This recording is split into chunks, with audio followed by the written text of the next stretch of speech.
Hello everyone, I'm tribalkai and welcome to the EDH channel. Thank you to Billy Kills for his consistent support on Patreon.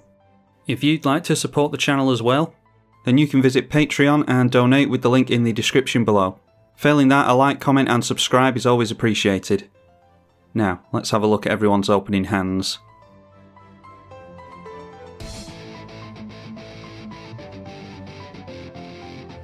Our hand is about as good as you could hope for. We just need some lands, and if I'm going to be greedy, I'd like some ramp as well. But we've got card draw, we've got a means of making a lot of threats in the air with the Archon of Sun's Grace and protecting it all with Teferi's Protection. Then if everything goes pear-shaped, we can always wipe the board with the Chain Reaction, as well as buff our Jared with that as well. So, like I said, about as good an opening hand as you can hope for.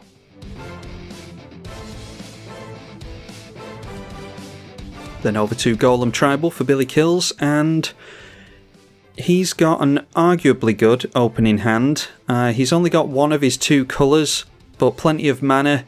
The problem here is that he's going to put 4 of his cards into play near enough straight away, and then if he doesn't top deck into anything decent, then it's going to be a slow start for him, even though he's got all that mana. But if he top decks into the right cards, then he's going to have accelerated so far ahead that he's going to be very difficult to deal with. Now on to BD Juggalo, and a considerably slower start for him, although he can get a turn 3 Anointed Procession out, so that is much better than a turn 4 Anointed Procession. Not sure what the Cascading Cataracts is for, because this is a Selsnya deck, so I'll have to ask him about that, but again, needs to get into some token producers off the top here.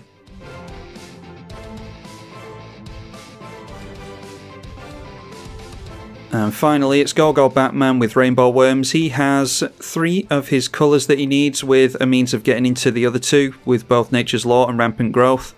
The problem is at that point he's near enough emptied his hand, so he'll have to hope for some very good cards off the top with that Intrepid Signs. So between all 4 players, I think I have the best opening hand, but that does assume that Billy Kills doesn't get into his colours and all the Golem token producers that he needs. So let's have a look and see how it pans out. Nothing happening for anyone on turn 1. We get into Teferi's Protection. I will just play out the tap land in Rootbound Crag. And then from Juggalo, it is Fertile Ground on 2. A Cascading Cataracts. Billy Kills goes for Soul Ring and cracks the Croson Verge for, I think it's a Forest and a Plains they can go for. Yep. And it's another land for us, so I think I would like to ramp as opposed to going for the Sylvan Library. Might even be able to get out Eidolon of Blossoms before we go for that, so yeah, let's go for the Nature's Law. And we'll get into our first piece of white mana. Rampant Growth from Go-Go.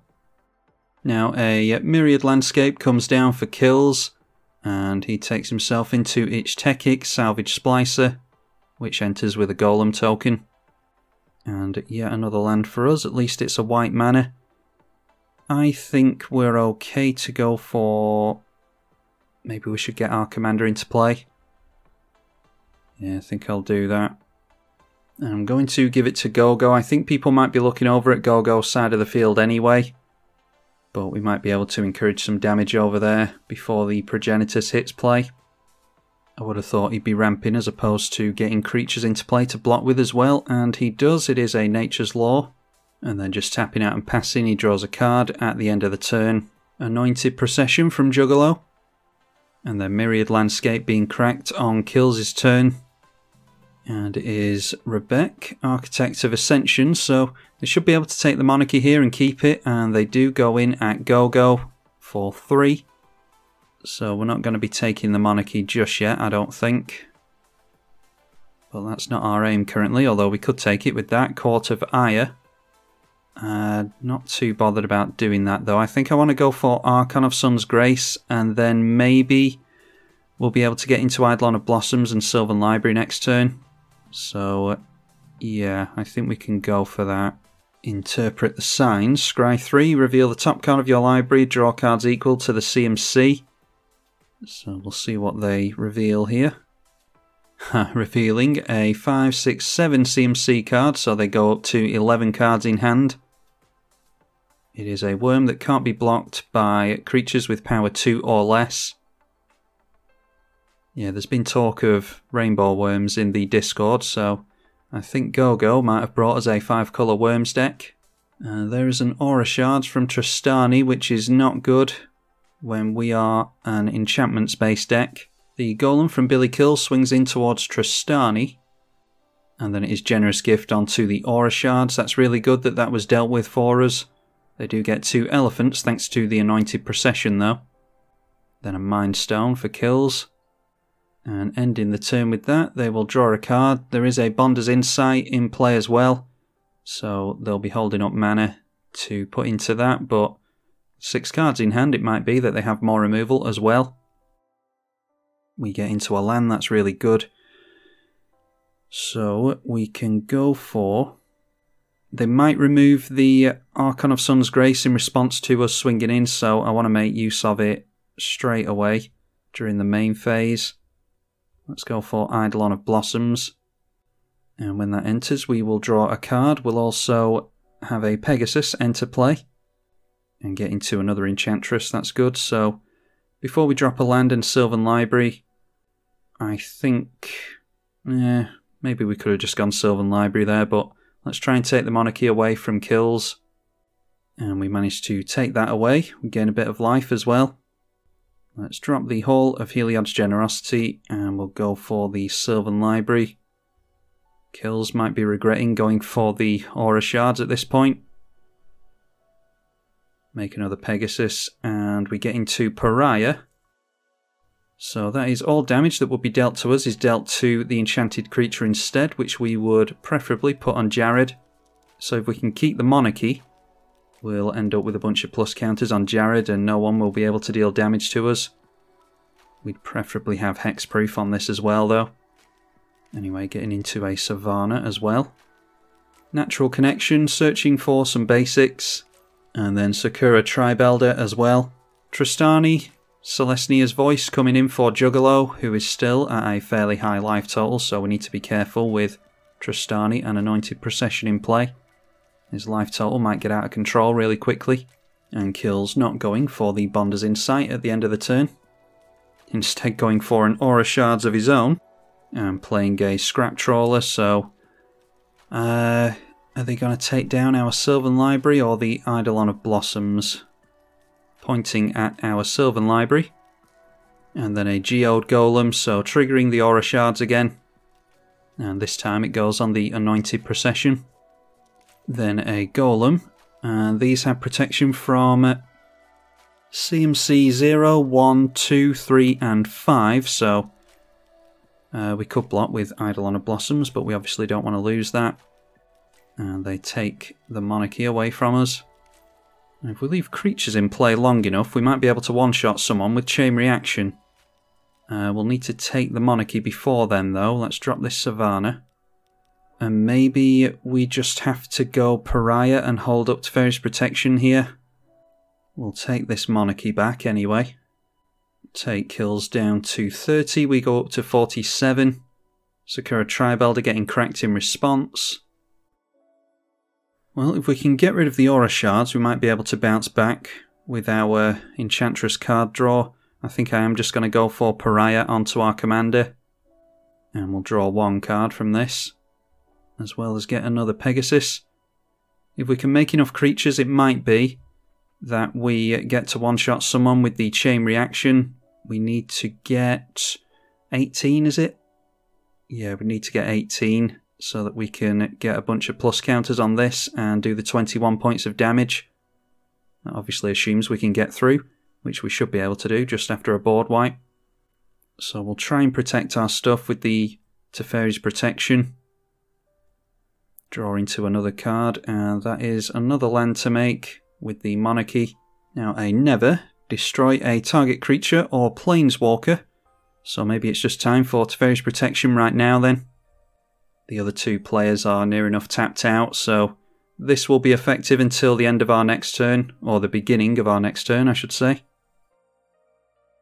I'll put a stop on the upkeep just in case I want to put Sylvan Library on top of our library with the Heliod Generosity. Don't think I'm going to want to do that, but just in case, you know, that'll take 5 mana effectively to do that and play it. Anyway, the first worm of the game coming out, a Sifter Worm.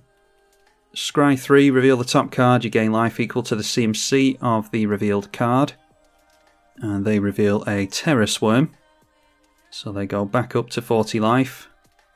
Trostani just passing the turn through. And then it is a Darksteel Forge. So that switches off Chain Reaction. Maybe we just have to try and rely on these Pegasus tokens to hit kills in the air. Now it's just a single card, the Geode Golem, going in towards Juggalo. He already has his commanders in play, so that's just a 5/3 that I don't think can be blocked. Doesn't have protection from CMC 4, so Trostani could block this. And then it's back round to our turn. I'm not going to go for the Sylvan Library, although we just get into another land. The indestructible artifacts is really a problem now. Maybe we just go Satyr Enchanter and Court of Ire and just try and draw as many cards as possible. Yeah, let's throw down the command tower and we'll swing in before we do anything else. Yeah, it's noteworthy here that obviously I didn't know what I was going to draw into, didn't know it was just going to be a basic. Could have gone for an Enchantress here and tapped down the Hall of Heliod's Generosity at the beginning of the turn, played out the Sylvan Library. But as it stands now, we can still go for Court of Ire and a Satyr Enchanter.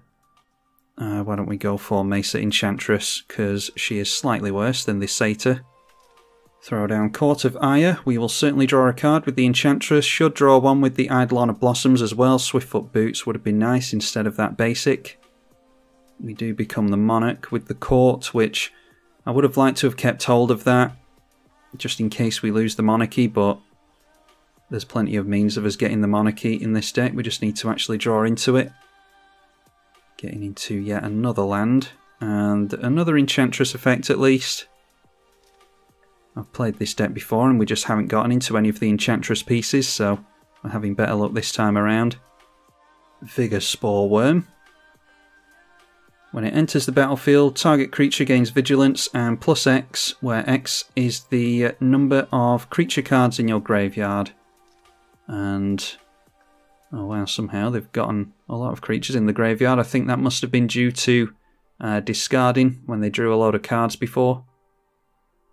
Anyway, the 9/9 with Vigilance and Trample going in towards Trostani. They block with an Elephant, so only taking 6. And a Greater Good from Gogo, so yet more means of refilling his hand. And then we have a look at what Juggalo is trying to do here. At the end of the turn it is Worldly Tutor. It's noteworthy that we just need one more creature in play in order to make Jared a 21/21. Although we don't have any evasion for him yet. Then a Wormcoil Engine, which is what was tutored for, with the Worldly Tutor. And now the Mind Stone being cracked over here for card draw. And Ich Tekik. And Ich Tekik triggers as well whenever an artifact is put into the graveyard from the battlefield. That is +1/+1 on all their golems. I have no doubt that there's some kind of infinite combo with Scrap Trawler where they can just put counters on all of their stuff constantly. Now a Sensor Splicer. When it enters, create a Golem token and the Golems have Vigilance. That will trigger Aura Shards a few times.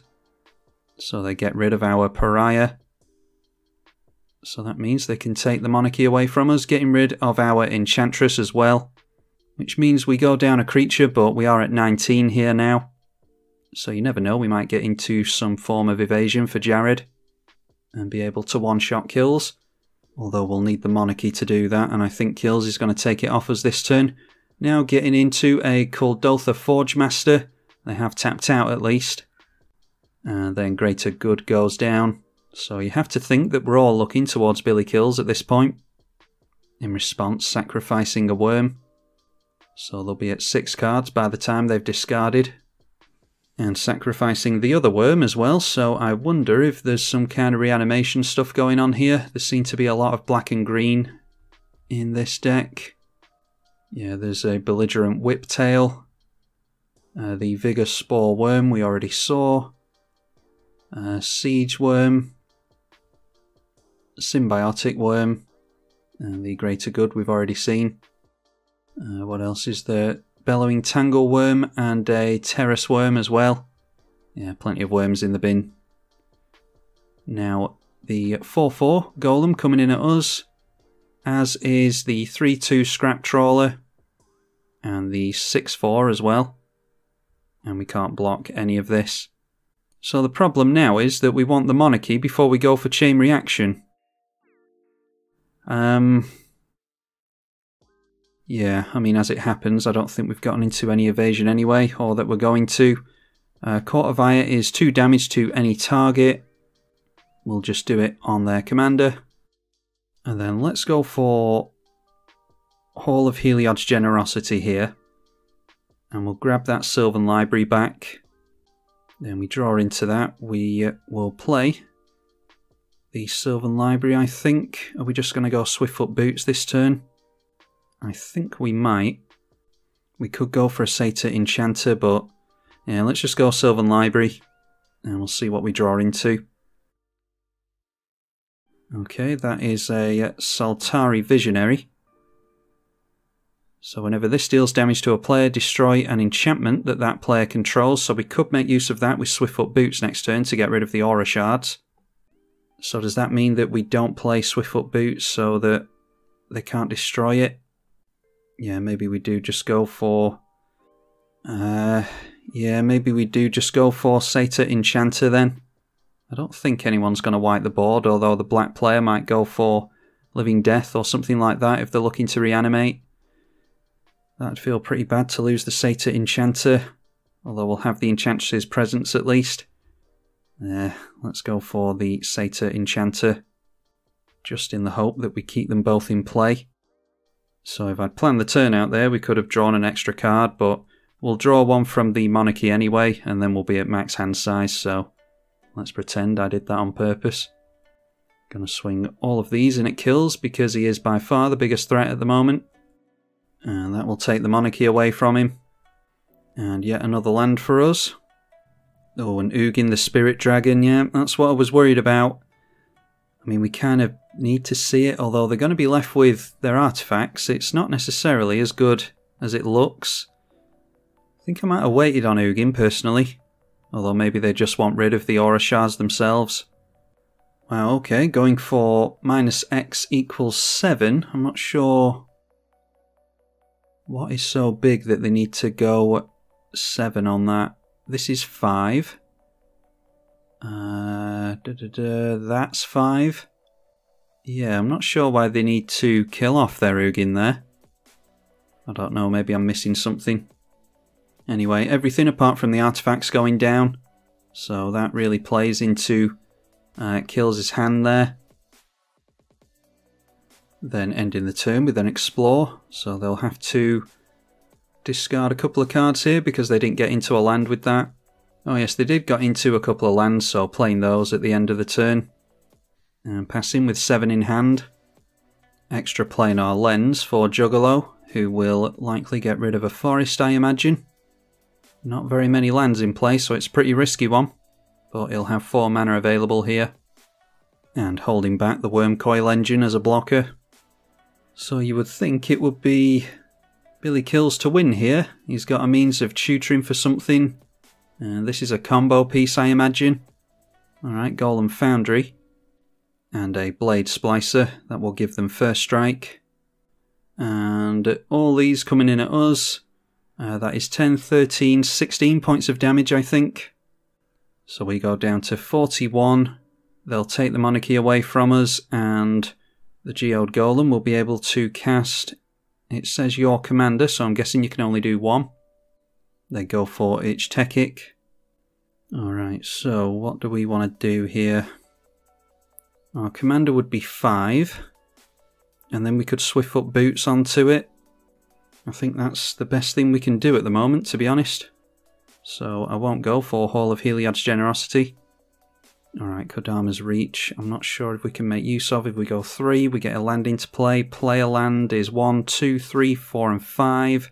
Then we won't have enough for Swiftfoot Boots, so let's just go for the Jared.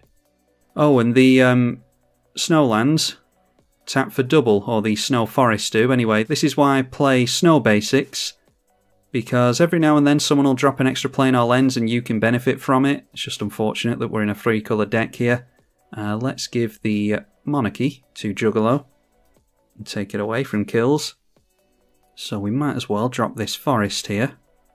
So that would be 2, 3, 4, 5, 6 and 7. So that means we can Swiftfoot Boots and Kodama's Reach. I think I might just get a couple of... Yeah, we should really get a mountain, but I might just get a couple of Snow Forests here, just in case that stays in play. So let's throw down Kodama's Reach. And then we'll go for the Swiftfoot Boots. And hope that there's no Swords to Plowshares being held up. That sticks, so we will hold up our own Swords to Plowshares, which we don't have. And pass the turn. We can't take the Monarchy, even if Jared does have haste and can swing in at someone, so we'll hold it back anyway. I dare say kills just keeps coming in at us, because we have targeted him throughout the entire game. Well, here it comes, Progenitus. Protection from everything. If it would be put into the graveyard from anywhere, shuffle it into the library instead. It's a 10-10 with protection from everything, that's the main thing we need to worry about. And then a 3 visits with 6 cards left in hand. Now, surprisingly, Juggalo just passing through the turn yet again, and he draws with the Monarchy. The Bonder's Enclave was paid for there by kills before we go around to his turn. Rebbec, Architect of Ascension, coming into play. Now, we've got some creatures coming in at us, not taking the Monarchy apparently. Yeah, 1 Golem going in at Juggalo, and 1 going in at Go-Go as well. So we've got 13 coming in at us, and a Worm Coil Engine blocking the Golem token. So the token goes down, Juggalo goes up to 38 thanks to the lifelink. And we'll see if we can take this Monarchy away. Right, so we've got 2, 4, 6...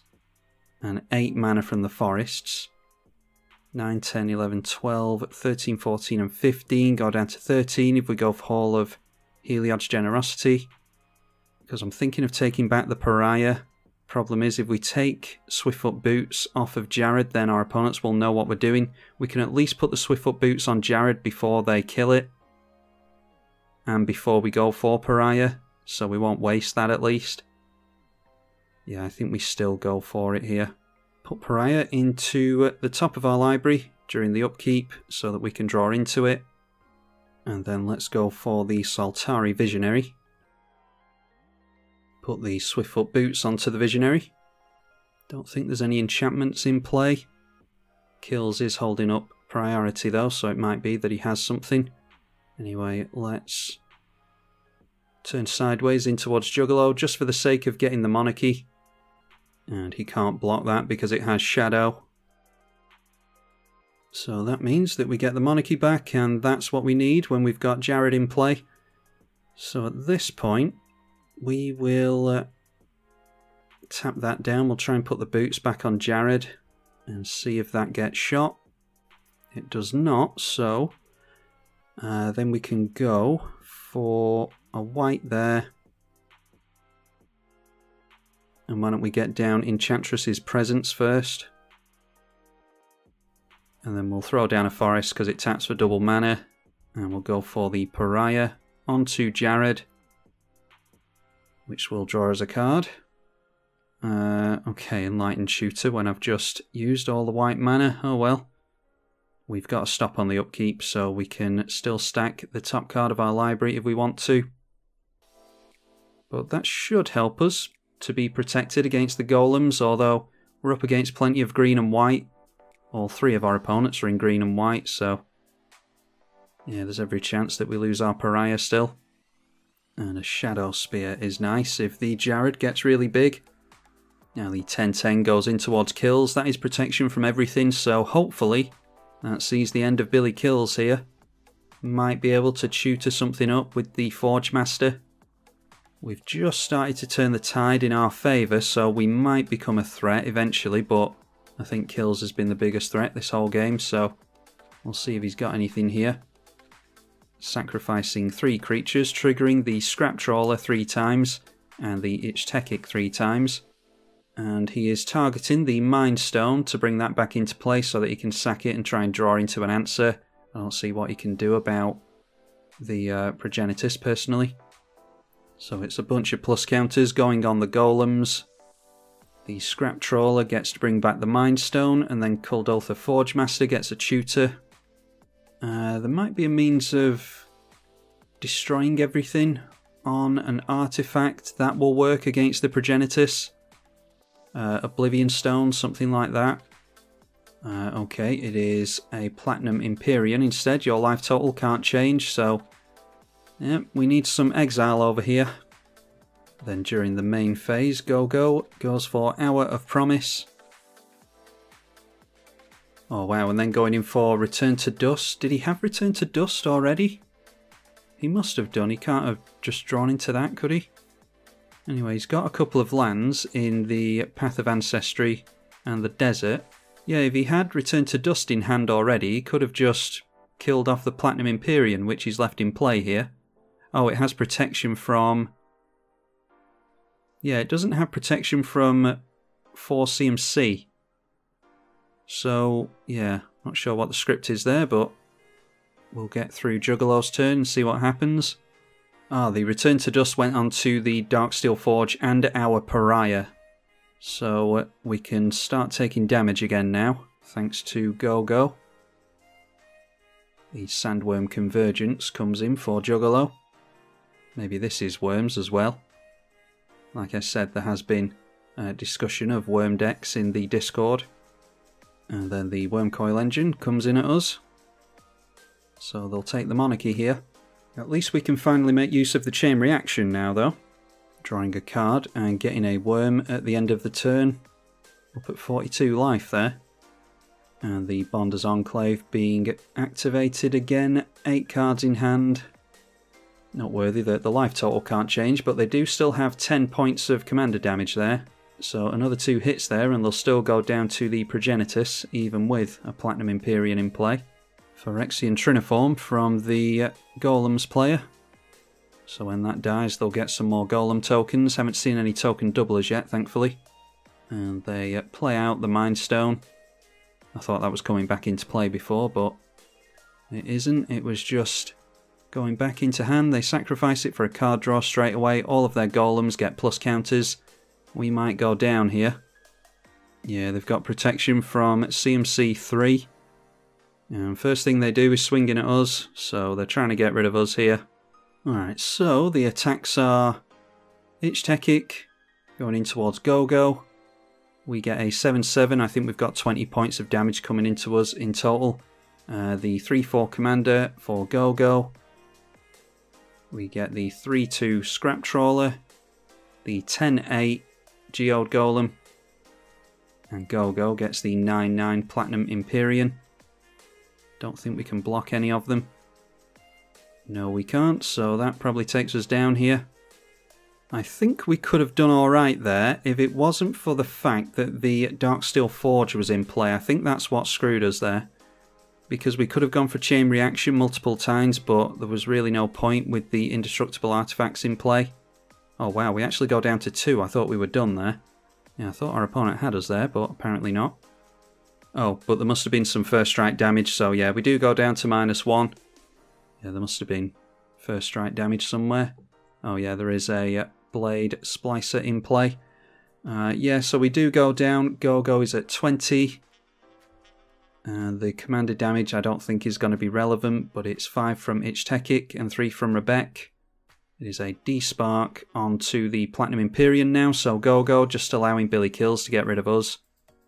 That's the problem with Jared, is that because you can't get the Monarchy as soon as he hits play, you're always a turn behind, and yeah, I felt that in every single game I've played with him. I think we could have done better there, like I said, if we'd gotten rid of the Darksteel Forge sooner, but yeah, you do always feel like you're a turn or two behind with Jared because of not being able to get the Monarchy straight away. Anyway, Red Sun Zenith from Gogo. And that is 10 damage, so that gets rid of kills by the looks of it. So 2 players going down in quick succession. So now it's time to see if Juggalo can get a move on with doing something here, because he hasn't had the best of luck this game. Does have more cards in hand than Gogo though. So now the Progenitus swings in over there, and it can't be blocked. The Monarchy is still in play. I think that was bugged at some point where if the person who introduced the Monarchy died, then it got it off the field of play when it shouldn't have done. So that's good that the Monarchy has stayed in play and draws Gogo a card. Juggalo will be able to take it back here, and he probably should. A Mana Reflection for even more mana. They've only got colourless here though, and they've got white. They could go for a board wipe, which will get rid of the Progenitus, but instead going for Aetherflux Reservoir. So if they can chain off with a bunch of spells and double mana twice, then they might be able to do something with Aetherflux Reservoir. And they'll gain a chunk of life from the Worm Coil Engine as well as taking the Monarchy away, so could go either way here still. Going up to 38 life, Gogo goes down to 14. Might have been worth swinging in with the Worm as well actually to try and take Gogo down to 0. Because it might be that they just trade blows back and forth here. Going to 20 commander damage. They can just turn sideways in at Gogo and take him out, so Gogo better hope that he's got a means of doing something here. And it is a Black Sun Zenith, so yeah, that's really good. Going for 5 on the Black Sun Zenith. He doesn't need his Progenitus to be that big. He only needs 1 more point of damage on that. And not killing off the Worm Coil Engine was a really good play. Flash and Trample, that can block the Worm Coil Engine anyway. So we'll keep the Monarchy here. And Juggalo has an uphill struggle to get up to 50 life at this point. That is a Riftstone Portal. Oh, I've never seen that card before. Makes all of your lands tap for green or white. And that's one I'll have to start including. That's a really good land. Anyway, throwing out a Sol Ring. Can he get up to 50 life here? Bear in mind the Sol Ring taps for double mana as well, thanks to the Mana Reflection. And then Tooth and Nail. I very much hope that this isn't a 1 mana combo. I don't bring it up very often on the channel, but I'm not a fan of this card in Commander because it's a 1 card combo oftentimes. Like I said, something like you can go for Avenger of Zendikar into Kraytooth Behemoth or something like that. There's Avenger of Zendikar into the card that I will put on screen now that draws you cards equal to the green creatures in play. And then there's always Mike Trike and stuff like that. But we'll see what Juggalo is going for here. Still not entirely sure if this is a Worm Tribal deck. Alright, that's even more mana in Nyxbloom Ancient. Going up to 38 life. Gaining 7 life from the Polaka Worm. So his lands tap for a bunch of mana now. He might be able to do it yet. That is Trostani, Selsnya's Voice. So I think he's going to be able to do it here. If he's got another big creature to play, which he should do with worms, then he should be able to gain at least 7 life. Yep, there's 7. Doesn't have a sack outlet to make the insects. Although he goes up to 52 life there, so there we go. So there we go, yeah. Going down to 2 life and knocking out Gogo. A very well played last couple of turns by these two. Gogo allowing Billy Kills to take me out. And then taking out Billy Kills himself. And then it was just a case of these two hitting each other backwards and forwards, and it could just as easily have gone either way there. But it was Juggalo's this time around, so well played to all of my opponents. I think that was a good game. Hopefully you all enjoyed it as well. Be sure to leave it a thumbs up and subscribe if you did and you want to see more from the channel. I'm tribalkai on the EDH channel. Thank you for watching.